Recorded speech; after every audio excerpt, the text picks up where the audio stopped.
పేదోడి చేతికి డబ్బులిచ్చే సీఎం కావాలని కోరుకుంటున్నారా జనం? ఖచ్చితంగా అదే కోరుకుంటారు. ఎందుకంటే ఈ 5 ఏళ్లుగా డైరెక్ట్ బెనిఫిషరీ ట్రాన్స్ఫర్ ద్వారా డీబీటీ అనే పథకాన్ని తీసుకొచ్చి నేరుగా వాళ్ళ అకౌంట్లోకే డబ్బులు వేయడం అలవాటు చేశారు జగన్మోహన్ రెడ్డి గారు. ఫస్ట్ టైం ఇది ఒక విప్లవాత్మకమైన మార్పు అయితే వచ్చింది. ఆ మార్పుకి ముగింపు పలుకుతారా రేపొద్దున గనక అధికారం వేరే పార్టీకి గనక దక్కితే, లేదంటే ఆ మార్పుని కంటిన్యూ చేస్తారా అనేది ఇక్కడ కీలకం. కాకపోతే ప్రజలైతే ఎక్కువ శాతం అదే కోరుకుంటారు. మళ్ళీ వెళ్ళి క్యూ లైన్లో నుంచొని అక్కడ డబ్బులు తీసుకొని అక్కడ చెట్ల కింద నుంచోవాలని, పుట్ల కింద తిరగాలని, పంచాయతీ ఆఫీసుల చుట్టూ తిరగాలని అయితే ఎవరు అనుకోరు. ఖచ్చితంగా డీబీటీ అనేది కంటిన్యూ అవ్వాలని కోరుకుంటారు.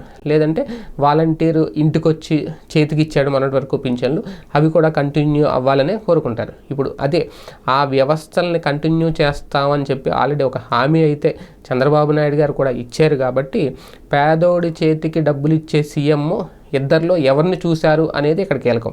ఆల్రెడీ ఇచ్చిన వ్యక్తినే మళ్ళీ సీఎంగా రావాలని కోరుకున్నారా, లేదు మేము వస్తే ఇంకా ఎక్కువ ఇస్తాం, అద్భుతంగా ఇస్తామని చెప్పిన చంద్రబాబును కోరుకున్నారా అనేది ఇక్కడ కీలకం. కాకపోతే పథకాలు తీసుకునేవాళ్ళు, అలాగే సంక్షేమం రూపంలో ఈ పింఛన్లు ఇవన్నీ అందుకుంటున్న వాళ్ళు, ప్రభుత్వ పథకాల ద్వారా లబ్ధి పొందుతున్న వాళ్ళు మాత్రం ఖచ్చితంగా పేదోడి చేతికి మళ్ళీ డబ్బులు ఇచ్చే సీఎంఏ కావాలని కోరుతున్నారు.